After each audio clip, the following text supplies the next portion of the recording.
आपल्या मुलाचे राजारामाचे विवाह केले, विधवा अनाथ मुलगी केली, अनाथ. मला सांगा, छत्रपतीचा मुलगा आणि मुलगी अनाथ केली. आमचा 2 एकरवाला मुलगा असतो, मुलगी म्हणतो 10 एकरवाली पाहिजे. कशासाठी लागते? लाज वाटायला पाहिजे. शिवाजी महाराजांचं नाव घेतो आम्ही आणि हुंडा मागतो. हुंडा घेणाऱ्याला काय अधिकार आहे शिवाजी महाराजांचं नाव घेण्याचं? किती वाईट परिस्थिती आहे. हे 70% शेतकरी जे आहे आत्महत्या करतात, त्याच्या मागचं कारणच ते आहे की हुंड्यामुळे शेतकरी आत्महत्या करतायत. आम्हाला हे समजून घ्यावं लागेल की आमच्या ह्या हुंडा प्रथेमुळे शेतकऱ्यावर किती वाईट परिस्थिती येते. तुम्हाला एका शेतकऱ्याचं उदाहरण सांगतो. एका गरीब शेतकऱ्याला 2 एकर 3 एकर शेतकी नाही, त्याला दुष्काळाचा प्रसंग आहे. 2-3 वर्षांना नापिकी आहे, शेतात काही पिकत नाही, जवळचं काही असं जमा केलेले पैसे नाही. 3 वर्षांना कसं कारभार चालला देवाला माहीत. सावकाराकडे पैसे मागायला गेलं सावकार पुन्हा देत नाही. 3 मुली आहे लग्नाच्या. मोठी मुलगी लग्नाला आली, प्रत्येक सोयरा येते, तळ येते, पाहते, जेवण करते, निघून जाते. मागणी करते, मुलगी छान आहे, आम्हाला आवडली, पण मग आपलं घर विकून टाकून सावकाराला. घर विकण्याचा निर्णय घेतला, हुंडा दिला. मोठं लग्न करायचं होतं या समाजाच्या खोट्या प्रतिष्ठेसाठी. सरपंच येतील, मोठे मोठे आमदार खासदार येतील आणि संस्था चालक येतील. त्यांना चांगलं जेवण द्यावं लागेल, आहेर करावं लागेल चोऱ्याला. त्या खोट्या प्रतिष्ठेसाठी घर विकलं आणि त्या पैशानं मोठं लग्न केलं, हुंडा दिला. आता राहायला घर नाही, 2 मुली पुन्हा लग्नाच्या आहेत. वाटलं लग्न झाल्यानंतर आपण किरायच्या घरामध्ये जाऊ आणि नंतर पुढे बघू. मुलीला माहित होतं की माझ्या बापानं माझ्या लग्नासाठी पैशासाठी घर विकलेलं आहे. ती सतत विचार करायची की माझ्या लग्नासाठी माझ्या बापानं घर विकलं, माझ्या बापाचं काय होईल, माझ्या आईचं काय होईल, माझ्या 2 बहिणी आहेत, त्याच्या शिक्षणाचं काय होईल, त्याचं लग्न कसं होईल. घर तर काही नाही आपल्याकडे आता. ती सतत विचार करत राहायची. लग्न मोठं झालं, मुलीला निरोप दिला. सुखानं त्या मुलीच्या सुखासाठी बापानं घर विकलं, शेती गहाण ठेवलेली आहे आणि जवळ पैसा नाही. कंटाळून ती म्हणली बाबा कमीत कमी माझी मुलगी थोडी सुखी राहील. त्यानं हे निर्णय घेतला, मुलीला निरोप दिला, मुलगी गेली. आता ह्याच्याकडे घर नाही राहायला, गेला किरायच्या घरामध्ये. सकाळी पुन्हा निरोप आला की तुमच्या मुलीची तब्येत खराब आहे. गेला तो बघतो तर काय आपली मुलगीचं निधन झालं. मुलीचं निधन झालं.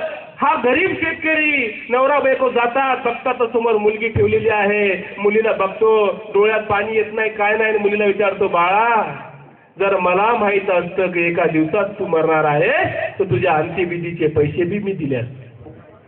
एवढा त्रास का देतात? अरे कसं शिवाजी महाराजांचं नाव घेतात. हुंडा घेणाऱ्याला काय अधिकार आहे? आणि विशेष म्हणजे प्रत्येक मुलाची आई एक स्त्री असते आणि तिचं लग्न होताना तिला वाटते की बाबा जे नवरदेव मंडळी आहेत तिनं तिच्या आई वडिलांना त्रास देता कामा नाही. पण स्वतःचा मुलगा डॉक्टर इंजिनियर झाल्यानंतर तिला वाटते की माझ्या मुलाला 20-25 लाख रुपये यायला पाहिजे. असं का? एक स्त्री जर स्त्रीचं दुःख समजून घेणार नाही तर मग कोण समजून घे?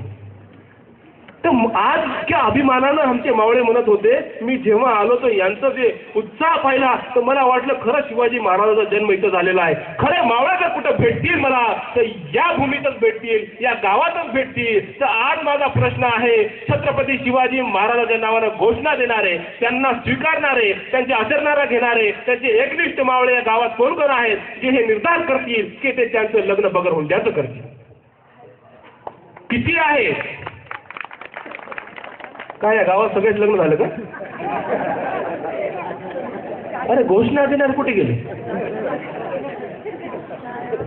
एकही नाही. म्हणजे शिवाजी महाराज नको आहे का?